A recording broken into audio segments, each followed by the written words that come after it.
اللہ اللہ اللہ اللہ۔ تمام ماں باپ اسی کا رونا روتے ہیں، اولاد ہمارے حقوق نہیں ادا کرتی، اور ہر ماں باپ یہ سوچتا تھا ماں باپ کے اولاد پر کیا حقوق ہے، اسی کو سب ماں باپ جاننا چاہتے ہیں، مگر کوئی ماں باپ نہیں جاننا چاہتا کہ اولاد کے بھی کچھ ماں باپ پر حقوق ہیں یا نہیں، اور وہ ماں باپ نے وہ اولاد کے حقوق ادا کر رکھے ہیں یا نہیں کر رکھے۔ یہی یہاں بھی ایک غلطی ہوتی ہے کہ ہر مرد یہ پوچھتا ہے مرد کے بیوی پر حق کیا حق ہے، اور کوئی مرد یہ نہیں پوچھتا کہ اس مرد پر عورت کے کیا حق آتے ہیں، اسے کوئی نہیں پوچھنا، نہ کوئی جاننا چاہتا ہے۔ تو اس لیے یہ جو ایک طرفہ ذہن ہے یہ سب جگہ غلط، اور ایک طرفہ حقوق جانو گے بھی اور تقاضے کرو بھی، مسئلہ حل نہیں ہونے کا۔ اگر پبلک اپنے ہی حقوق مانگتی رہے، اپنے ہی حقوق مانگتی رہے اور گورنمنٹ کے حقوق ادا نہیں کرے، کبھی سکون نہیں آئے گا اس گورنمنٹ میں۔ یہ تو دو طرفہ حقوق ہیں کہ گورنمنٹ پبلک کے حقوق ادا کرے، پبلک گورنمنٹ کے حقوق ادا کرے تو اب تو سکون آئے گا۔ ہر ماں باپ رونا روتے رہے اولاد ہمارے حقوق ادا کرے، ہمارا نہیں کرے گی، اولاد جت بجائے گی، گالیاں دے گی، ماں باپ کو مارے گی، توہین کرے گی، یہ سب کچھ دنیا میں ہوتا رہتا ہے۔ سکون کی زندگی کو ہو کہ پہلے ماں باپ اولاد کے حقوق ادا کرے، اور جب وہ ادا کر چکے ہیں تو اب اولاد ماں باپ کے حقوق ادا کرے، تب گھر میں امن و سکون کی زندگی پیدا ہوگی، اس کے بغیر نہیں ہوتی۔ آج ہمارے گھروں میں نہیں ہے، کیوں نہیں ہے؟ اس لیے کہ ایک طرفہ حقوق کے مطالبے ہو رہے ہیں، جبکہ حقوق جہاں بھی حقوق ہوں گے دو طرفہ ہوں گے۔ اس مسئلے کو اچھی طرح سے سمجھنا ہے، جہاں بھی حقوق ہوں گے دو طرفہ ہوں گے۔ میں ایک واقعہ سناؤں آپ حضرات۔ حضرت فاروق اعظم رضی اللہ تعالیٰ عنہ کا دور حکومت میں ایک شخص نے حضرت عمر فاروق رضی اللہ تعالیٰ عنہ کے دربار میں آ کر کے اپنے لڑکے کی کمپلینٹ کی، فریاد کی، شکایت کی کہ میرا لڑکا میرا کہنا نہیں مانتا۔ تو حضرت عمر کو بڑی حیرت ہوئی کہ بھلا ایسا بھی کوئی لڑکا ہو سکتا ہے جو باپ کا کہنا نہ مانے۔ آج اگر کوئی کہے ہم سے کہ میرا لڑکا کہ میرا کہنا نہیں مانتا تو ہمارے لیے کوئی سرپرائز کی بات نہیں ہے، اچنبے کی حیرت کی بات نہیں ہے، لیکن بہت سے واقعات ہیں کہ باپ کا کہنا بیٹا نہیں مانتا۔ لیکن وہ تو برکت والا دور تھا، اس وقت حضرت عمر کو بڑی حیرت ہوئی کہ بھلا ایسا بھی کوئی بیٹا ہو سکتا ہے جو باپ کا کہنا نہ مانے۔ تو حضرت عمر نے ایک آدمی سے کہا جاؤ اس کے بیٹے کو بلا کر لاؤ، باپ کا بیٹھ جاؤ۔ باپ وہیں بٹھا دیا، ایک آدمی کو بھیجا اس کے بیٹے کو بلا کر لاؤ۔ وہ آدمی گیا اور گھر سے اس کے بیٹے کو بلا کر لایا۔ وہ بیٹا آیا تو 18-19 سال کا ایک نوجوان، توانا، تنومند، گورا چٹا، ایک شاندار تندرست نوجوان۔ السلام علیکم حضرت۔ حضرت نے سلام کا جواب دیا۔ حضرت نے پوچھا کہ یہ جو صاحب بیٹھے ہوئے ہیں ان کو جانتے ہو؟ تو اس نے کہا کہ جی ہاں جانتا ہوں حضرت، یہ میرے ابا ہیں۔ تو حضرت عمر نے کہا کہ تمہارے ابا یہ کمپلینٹ لے کر آئے ہیں کہ تم ان کا کہنا نہیں مانتے۔ تو کہنے لگا حضرت صحیح کمپلینٹ ہے ان کی، میں ان کا ابا کہنا نہیں مانتا۔ اب حضرت عمر کو اور زیادہ حیرت ہوئی، اس لیے کہ حضرت عمر کے سامنے تو بولتے ہوئے پیشاب نکل جاتا تھا آدمی کا۔ حضرت عمر کے سامنے بولنا آسان نہیں تھا، اور یہ بے تکلف بول رہا ہے اور کہہ رہا کہ جی ہاں یہ صحیح شکایت ہے۔ ایک تو یہ ہے کہ ایسی غلطی کرتا آدمی بے خبری میں، لیکن یہ تو عربی جانتا تھا، عربی سمجھتا تھا، وہ بے خبری میں نہیں کر رہا۔ رات مجھے میرے دوست نے ایک لطیفہ سنایا کہ ایک بیچارہ انڈین جو انگریزی کچھ برائے نامی جانتا تھا، وہ ڈرائیونگ کرتا ہوا اور اسپیڈ جا رہا تھا، تو پولیس نے اسے روکا، بہت تیز اسپیڈ کر رہا تھا، اسے پولیس نے روکا۔ تو اس نے کہا کہ تو انگریزی میں اس سے کہا کہ تو اتنی تیز گاڑی چلا رہا ہے، کیا کسی کو مارنے کا ارادہ ہے؟ اس نے کہا یس سر۔ تو اٹھانے لے گیا اس سے۔ تو پیچھے لوگوں نے آ کر بتایا کہ تو بے وقوف ہے، انگریزی نہیں جانتے، تو یس سر تو کچھ سمجھا ہی نہیں، ایسے کہہ دیا۔ تو ایسا اگر اس نے یس سر کہہ دیا ہو تو الگ بات ہے، لیکن اس نے تو ایسا یس سر نہیں کہا تھا، یہ تو عربی جانتا تھا بچہ، نوجوان سمجھدار ہے، اس نے کہا گا تو دے گا۔ تو حضرت فاروق اعظم رضی اللہ تعالیٰ عنہ کا یہ مزاج تھا کہ سخت بھی بہت، اتنا سخت آدمی کہ زائد مہر باندھو گے میں ضبط کروں گا اور بیت المال میں داخل کروں گا، اور نرم اتنا کہ ایک عورت ٹوک دے فوراً بڑے مجمع میں، سارے مجمع میں اعتراف کہ عورت نے مسئلہ صحیح سمجھا، مجھ سے مسئلہ سمجھنے میں غلطی ہوگی۔ تو حضرت فاروق اعظم رضی اللہ تعالیٰ عنہ کا ایسا ہی مزاج تھا۔ تو اس نوجوان نے یہ کہا کہ میرے ابا صحیح کمپلینٹ لائے ہیں، میں ان کی بات نہیں مانتا۔ تو حضرت کو بہت حیرت ہوئی اور حضرت نے اسے کہا بیٹھ جاؤ، اور یہ کہا کہ میاں صاحبزادے کیوں نہیں مانتے اپنے ابا کی بات؟ تو اس لڑکے نے کہا کہ حضرت کیا باپ کی بات ماننا ضروری ہے؟ تو حضرت عمر نے کہا کہ جی ہاں، یہ باپ کا حق ہے کہ اس کی اولاد اس کی بات مانے۔ دیکھو یہاں بھی سمجھو،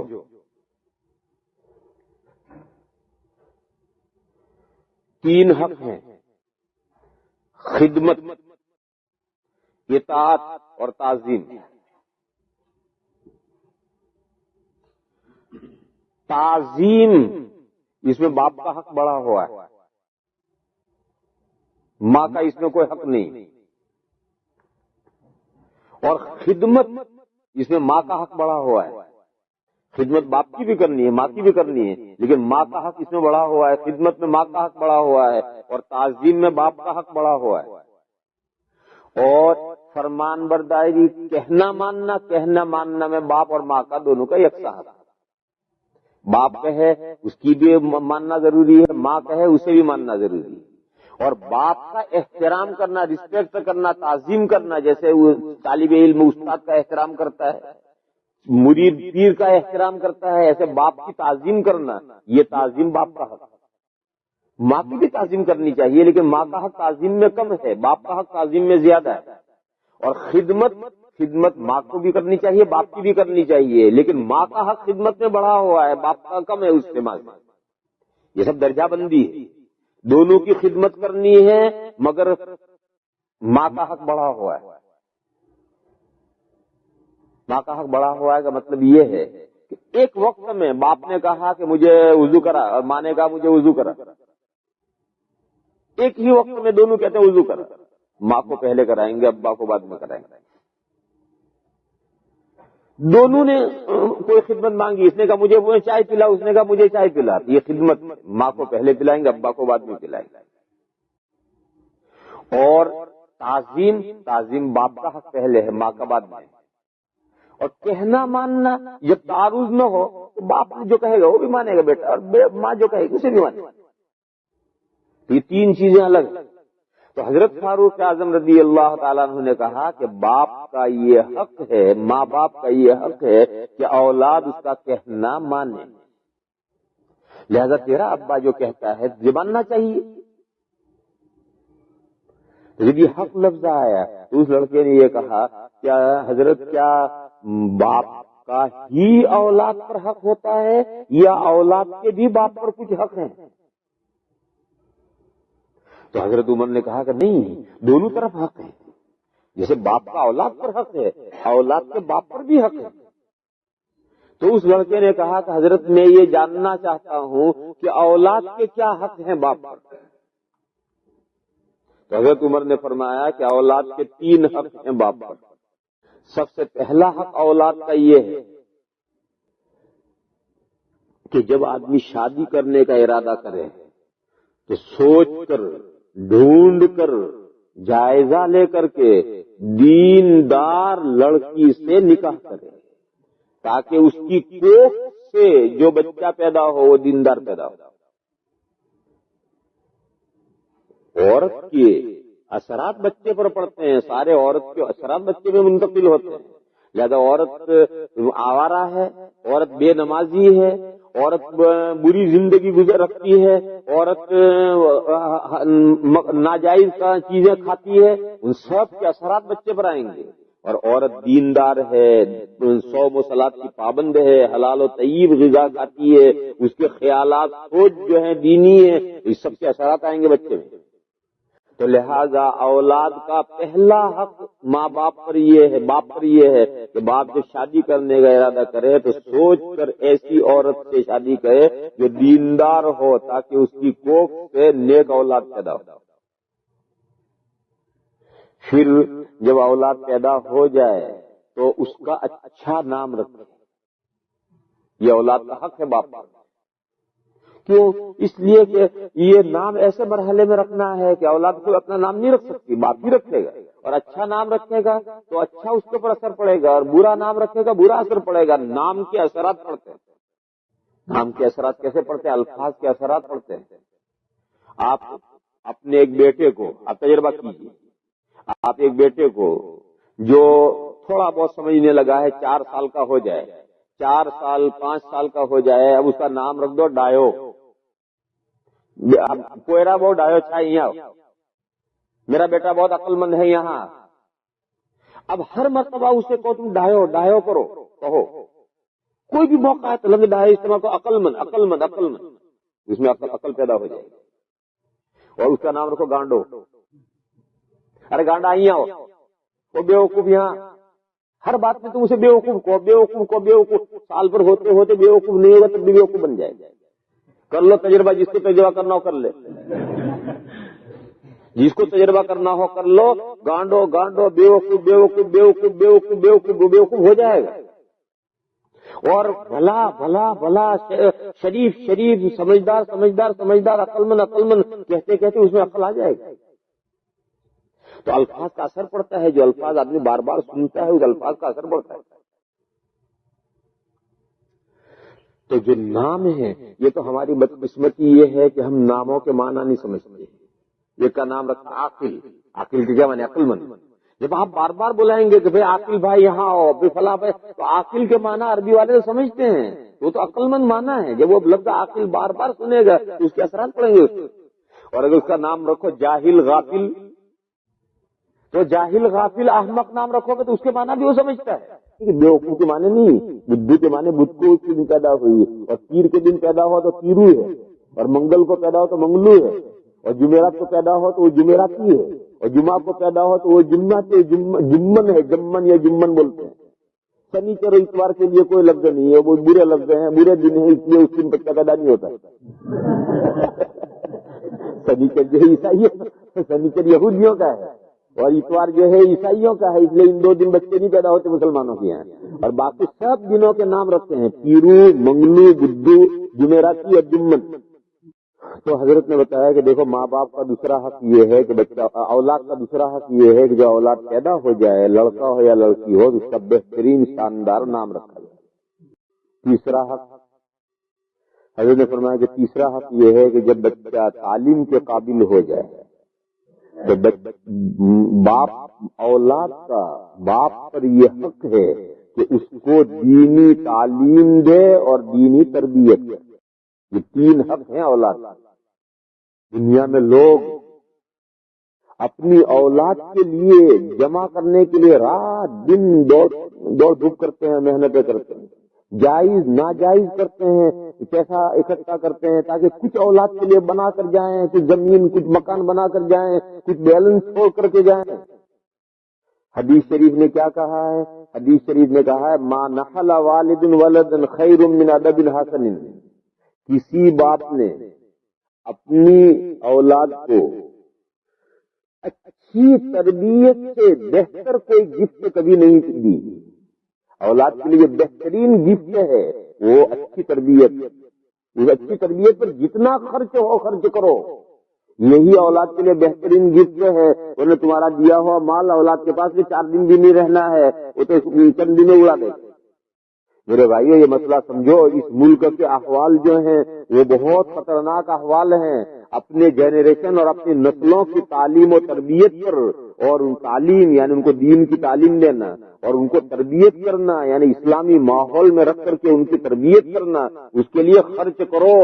اپنے اسلامی مدرسے قائم کرو، اسلامی اسکول قائم کرو، اسلامی گھر سے اسکول قائم کرو، اپنی بچیوں کو، اپنے بچوں کو اپنے ماحول میں رکھ کر کے اس کے اوپر خرچ کرو۔ جتنا خرچ ہو کرو کرو، یہی تمہاری اولاد کے اور نسلوں کے کام آنے والی چیز ہے، بیلنس کچھ کام آنے والا نہیں ہے۔ اگر اس حقیقت کو نہیں سمجھیں گے ہم اپنی نسلوں کی حفاظت نہیں کر سکیں گے۔ اگر اس کے پاس تم اہم بیلنس نہیں چھوڑیں گے، اللہ نے اس کی قسمت بنائی ہے، اس کی قسمت میں جو اللہ نے لکھا ہے اللہ خود ہی اسے پہنچائیں گے، بھوکا نہیں ماریں گے، اس کا پیٹ ضرور بھرے گا۔ لیکن اگر ہم اس کی تربیت کر کے نہیں گئے اور آوارہ ہو گیا، وہ لڑکا یا لڑکی آوارہ ہو گیا، تو ہمارا بیلنس اس سے کچھ کام نہیں آتا، وہ بیلنس اور تباہ کرے گا اسے۔ اگر وہ آوارہ ہو گیا تو ہمارا بیلنس اور تباہ کرے گا اسے۔ اس لیے حدیث شریف میں حضور نے فرمایا کہ کسی باپ نے اپنی اولاد کو بہترین تربیت سے اچھی کوئی گفٹ نہیں دی، لہذا دینی تربیت کرنا، دین کی تعلیم دینا، دین کی تربیت کرنا، یہ اولاد کا باپ پر حق ہے۔ یہ حضرت نے 3 حق بتائے۔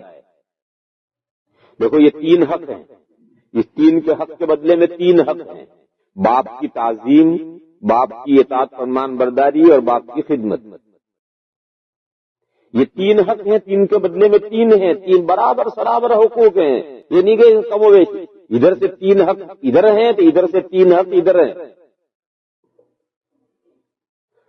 اس لڑکے نے کہا کہ حضرت میری کہانی سنیے، یہ ابا بیٹھے ان سے پوچھئے، انہوں نے ایک ایسی عورت سے شادی کی تھی جو بدنام زمانہ تھی، میری امی کو اچھا اس کے بارے میں اچھا خیال لوگوں میں نہیں تھا، بدنام سمجھی جاتی تھی، ایسی عورت سے تو انہوں نے شادی کی تھی۔ پہلا حق تو اولاد کا مارا۔ پھر جب میں پیدا ہوا تو میرا نام رکھا ہے انہوں نے جعل، جعل عربی میں کہتے ہیں گوبریلے کو، گوبریلا ایک کیڑا ہوتا ہے جو بیل بھینس کا گوبر ہوتا ہے، برسات میں اس گوبر میں ایک کیڑا پیدا ہوتا ہے جو سوراخ کر کے گوبر کو اندر لے جاتا ہے اور مٹی باہر لاتا ہے، اس کو اردو میں کہتے ہیں گوبریلا، گجراتی میں معلوم نہیں کیا کہتے ہیں۔ تو عربی جعل کے معنی ہے یہ گوبریلا کا میرا نام جعل رکھا، گوبریلا، جو کتنا برا نام رکھا، کوئی نام رکھنے کو ملا اسے۔ اور اس نے کہا کہ آج میری عمر 19 سال کی ہے، میں دین کا ایک حرف نہیں جانتا ہوں۔